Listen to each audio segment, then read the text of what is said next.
I'll always remember the heartfelt conversation I had with my father when I shared the news of my engagement. He pulled me aside, concern etched on his face, and asked if I was truly certain about marrying Stephen. While he acknowledged my love for him, he expressed reservations about whether he was the right match for me. Confused, I pressed him for an explanation. My father told me that, despite Stephen being affectionate and respectful, he sensed something unsettling about him and his mother that he couldn't quite articulate, attributing it to a father's instinct. I was defensive, questioning why he felt that way. My father mentioned that Stephen often boasted about my wealth to his friends, portraying me as a trophy rather than a partner. He worried that Stephen's affection might not be genuine. At the time, I dismissed my father's concerns, blinded by love and clinging to a relationship that felt like it could anchor me, especially after losing my mother 3 years prior. With my father's health declining, I felt a profound need for stability. My father had built his wealth through savvy investments and hard work, creating a comfortable life for us. I was also earning a decent income, but in contrast, Stephen and his mother Megan came from a modest background and frequently expressed their dissatisfaction with not having enough. Even after moving into my house post-marriage, they remained discontent, always yearning for a more luxurious lifestyle. In retrospect, I realized that my father likely saw what I couldn't at the time. I was a young woman in love, desperate to hold on to something that felt like it could provide meaning amid the grief and loneliness I felt. Although Stephen and Megan became my new family, they were not the sanctuary I had hoped for. I vividly remember a moment when Stephen and Megan lamented the size of my townhouse in comparison to my father's mansion. "It's such a shame," they said, "that with your dad living in such a grand place, you ended up buying this tiny house." I explained that despite my father's wealth, I was just a regular office worker with a modest income, and buying this house had only been possible with his help on the down payment. Megan, ever materialistic, suggested my father should have bought me a better place, hinting that something must have been left for me by my mother after her sudden passing without a will. I tried to clarify that whatever my mother had left was rightfully my father's and that I was content with what I had, feeling no entitlement to more. Then Stephen made a bold suggestion that my father should swap houses with us since he was living alone and didn't need all that space. To my shock, Megan eagerly agreed. I was appalled and firmly refused, emphasizing that the house belonged to my father, who deserved to live there comfortably for the rest of his days. Their response was cold and calculating, suggesting that since my father was ill, they could wait a few years, and eventually, everything would belong to me. Their blatant planning for my inheritance was deeply disturbing, compounded by their constant nudges to ask my father for more money, even though we weren't in financial distress. They seemed fixated on living a millionaire lifestyle without the means to support it. The real crisis unfolded after my father passed away from cancer. I was heartbroken and received little support from Stephen or Megan, who seemed more concerned about the will than my grief. They even refused to attend my father's funeral, claiming he meant nothing to them. This left me feeling both devastated and furious as my father's earlier warnings echoed in my mind, stirring doubts about Stephen and Megan's true intentions. Their increasingly questionable behavior became hard to ignore, and I found myself seriously questioning their motives in our relationship. I couldn't shake the feeling that Stephen and Megan were primarily interested in my inheritance. Their intentions became painfully clear during the will reading. Outraged at being excluded, Stephen demanded to know why they weren't allowed to attend. "He was my father-in-law, after all," he exclaimed. Megan chimed in, insisting it was absurd that they, as family, were not present to hear what Lawrence had left behind, claiming her son should have some right to be there. The lawyer's response was blunt: "Your son isn't mentioned in the will, Megan, so he cannot attend the reading." I felt compelled to confront them about their obsession with the inheritance, especially given their absence from the funeral. It seemed to me that my father was only considered family when money was involved. After the will reading, their behavior escalated. I returned home to face their incessant questions, still grieving my father. They offered no comfort or sympathy, only probing me about the details of the inheritance. "So how much did you inherit from your parents? They must have left you a lot, right?" Megan asked eagerly. I responded, more to end their speculation than anything else. "Actually, I didn't receive any money. My parents' wealth wasn't left to me." The revelation stunned them. "You got nothing, but your parents were wealthy. They must have left you something. Are you sure you're not hiding it from us?" Stephen accused. I reassured them, "There's no money. You're welcome to check my bank statement soon, but you won't find any changes. As for the rest of their assets, they decided to donate what was left to charity. Their frustration was palpable, and Megan was quick to suggest I contest the will. That's ridiculous. You need to fight for your inheritance, she insisted. I stood firm in my response. There's nothing to fight for. My parents decided to give their remaining assets to charity. I respected my parents' choice, but Stephen and Megan seemed infuriated by my lack of interest in pursuing a fortune that no longer existed. Their anger and disbelief baffled me, but it only solidified my suspicions about their true motivations. I was on the verge of revealing everything, but a nagging doubt held me back. I couldn't shake the feeling that Stephen and his mother were scheming behind my back as they continued to press me for details about the inheritance. I stood my ground, firmly repeating that I hadn't received any money and even suggested I could show them my bank account to prove it. As a month went by, Stephen's behavior changed dramatically. He grew distant and agitated, frequently checking my bank account and badgering me about the inheritance. It became clear to me what his true motivations might be. Finally, I had enough and decided to confront the situation head-on. I showed them my bank statements, confirming that no inheritance had come my way. See? I wasn't lying. There's no secret inheritance, I asserted, hoping this would settle the matter. However, their reaction shocked me. Stephen exploded. All our years of effort wasted.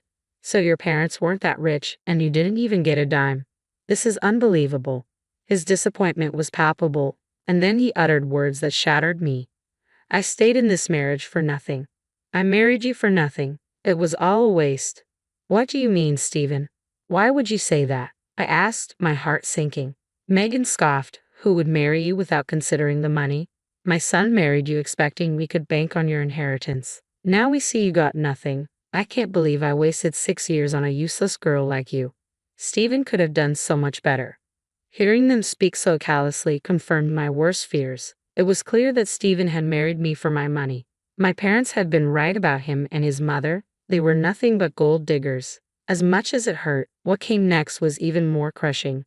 Megan turned to Stephen with a cold, calculating look. What's done is done, Stephen, but now it's time for you to leave her. There's no reason to say any more. You'll have time to find a new rich wife next time, one who has money. Her words pierced through me like a knife. Are you kidding me, Megan? You're pushing Stephen to divorce me over money? I asked, my voice trembling, and the silence from Stephen spoke volumes. It was a defining moment for me. The facade had crumbled, revealing the stark and ugly truth of their intentions. Heartbroken, I knew I had to find the strength to move on from this betrayal. Stephen's response was chillingly pragmatic. I married you because I thought it would secure a comfortable life for me and my mom. We've always struggled. I didn't go to college and had no real means to earn much. I thought marrying you would change that, assuming your parents would leave you a substantial inheritance that you would share with us. His blunt admission that he had feigned love for financial security stunned me. He continued, it was the only way I thought I could give my mom the life she deserved. But now that there's no inheritance, it seems my efforts were pointless. Mom's right, I need to look forward and keep searching. His words, delivered so casually, shook me deeply as he and Megan vented their frustration. Overwhelmed by the enormity of their deceit, I found myself tuning them out.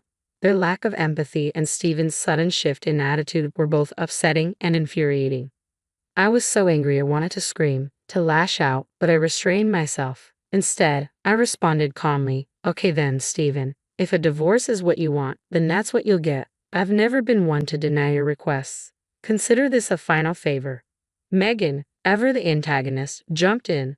Don't think this means you can take alimony from my son. We'll fight you tooth and nail before you see a cent of that.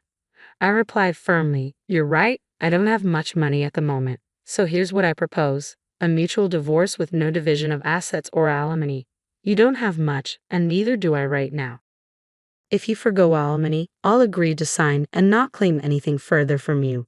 We then discussed the details of our divorce more pragmatically. The conversation was devoid of any emotional connection. It felt purely transactional, reflecting the stark reality of our relationship's dissolution.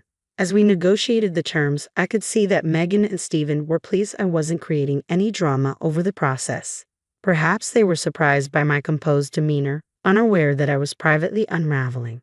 On my way to work, tears streamed down my face, and I often spent hours crying alone in my car before and after my shifts. Neither Stephen nor Megan noticed my puffy eyes or questioned why my daily routine had suddenly extended. Once Megan realized there was no inheritance in my future, she barely acknowledged my existence, further solidifying my resolve to end this marriage swiftly. I made arrangements for Stephen and Megan to move out of my house and into a nearby rented apartment. They settled in quickly, and as the divorce proceedings progressed, Stephen, true to his word, did not claim any part of my house. In turn, I chose not to seek alimony. It was a straightforward exchange. On the day our divorce was finalized, I decided to take one last step. I visited their rental to return my wedding and engagement rings. Standing at their doorstep, I said, "I just want to return these. This marriage brought nothing but distress into my life, and I prefer not to keep any reminders of it." Megan scoffed, seizing the moment to taunt me. "Are you sure? You might need the money. It's amusing how you once looked down on our poverty, and now look at your situation. My son is being generous by letting you keep the rings. You might need to sell them when your job falls through." Her words stung, but I retorted with a laugh, which seemed to confuse both Megan and Stephen. "Why would I need to sell the rings for money, Megan? You don't need to feel embarrassed for me. We already know my parents left me nothing. They lost it all to poor decisions, leaving their daughter with nothing, or so you think." My laughter in the face of their cruelty unsettled them. I could see a hint of annoyance in Stephen's expression, perhaps embarrassed by his mother's bluntness. As I turned to leave, their baffled faces signaled that they still hadn't grasped the full extent of my independence and resilience. I walked away, knowing I was finally free from their toxicity and ready to rebuild my life on my terms. Stephen looked visibly puzzled by my laughter, while Megan, annoyed, demanded, "Why the hell are you laughing? Did I say something funny?" Her disbelief only fueled my amusement. "It's truly hilarious how you think I'm destitute, Megan, and even more amusing that you believe my parents squandered their entire fortune." Megan snapped back, convinced of her narrative. "Of course you're destitute. Your parents didn't leave you a penny. They surely ruined your life by not providing you an inheritance." I couldn't help but smirk at her misunderstanding. "I never said I didn't receive an inheritance, Megan. I simply told you I didn't get any money." I nodded, relishing the moment. "Indeed, my parents left me quite the inheritance." Confusion clouded her face. "What the hell does that mean? You have an inheritance?" I continued. "My parents saw right through you and Stephen as the gold diggers you are, so they included a secret clause in their will. They left me no money. Instead, I inherited this entire neighborhood." Megan's shock was palpable. "You own this neighborhood? How is that possible? We would have known about your inheritance. We even signed our lease with an estate manager who didn't mention the owner's name." I replied, "My parents wanted me to wait a year before claiming my inheritance. They wanted to test you to see if you were with me for money or love. You failed that test, and now you won't receive anything from me. The estate manager was appointed by my parents to manage the property until I could claim it. They were very clever, you know." "That's impossible. I don't believe a word you're saying. You're just embarrassed because you have no money." Megan shot back, disbelief etched across her features. Stephen chimed in, skeptical yet curious. "Oh really? Is that what you think happened?" His tone was mocking, but I could sense a hint of doubt. "Well, why don't we just call the landlord and find out from him?" "Go ahead," I encouraged, fully aware of what the outcome would be. With a mix of defiance and desperation, Megan and Stephen called their landlord, who indeed was the estate manager. As they listened, their expressions transformed from confidence to shock. The estate manager confirmed everything I had said. After hanging up, their faces twisted with a mix of anger and panic. "You lied to us," Megan accused, her voice trembling. "You tricked us into thinking you had nothing." Standing there, watching their realization dawn, I felt a strange mix of vindication and sadness. Their obsession with wealth had blinded them to the value of genuine relationships, and now they were reaping the consequences of their greed and deceit. Stephen and Megan stood there, dumbfounded, grappling with the fact that I now owned the entire housing community. "You kept all this wealth to yourself. You tricked Stephen into divorcing you and made sure he wouldn't claim anything." Megan's voice was tinged with desperation and betrayal.